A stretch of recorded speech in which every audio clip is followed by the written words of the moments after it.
The Happy Prince and Other Tales by Oscar Wilde.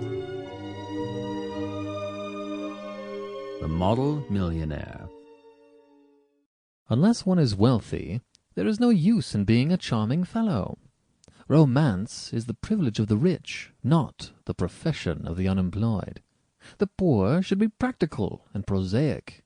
It is better to have a permanent income than to be fascinating.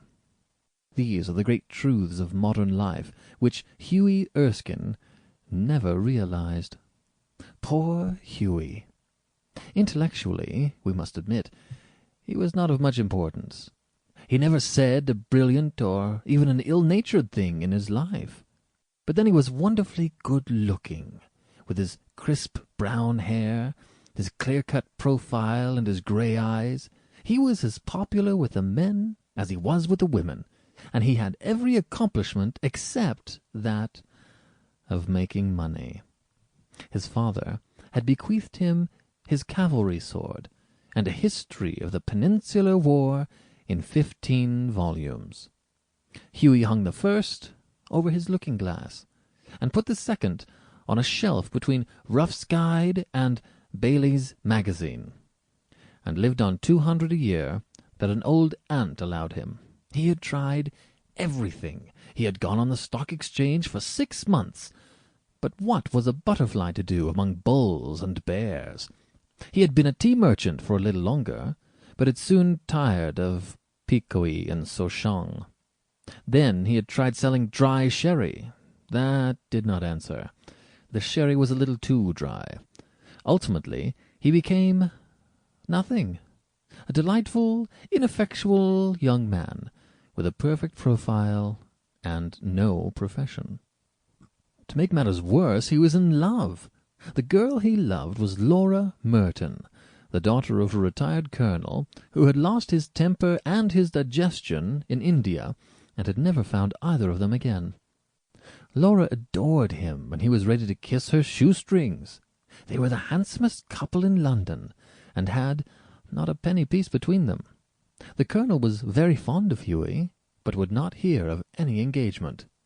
"Come to me, my boy, when you have got 10,000 pounds of your own, and we will see about it," he used to say, and Huey looked very glum in those days, and had to go to Laura for consolation.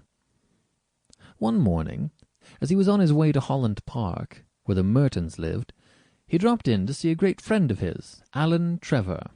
Trevor was a painter. Indeed, few people escape that nowadays, but he was also an artist, and artists are rather rare. Personally, he was a strange, rough fellow, with a freckled face and a red, ragged beard. However, when he took up the brush, he was a real master, and his pictures were eagerly sought after. He had been very much attracted by Huey at first, it must be acknowledged, entirely on account of his personal charm. "The only people a painter should know," he used to say, "are people who are bête and beautiful, people who are an artistic pleasure to look at, and an intellectual repose to talk to. Men who are dandies and women who are darlings rule the world. At least they should do so."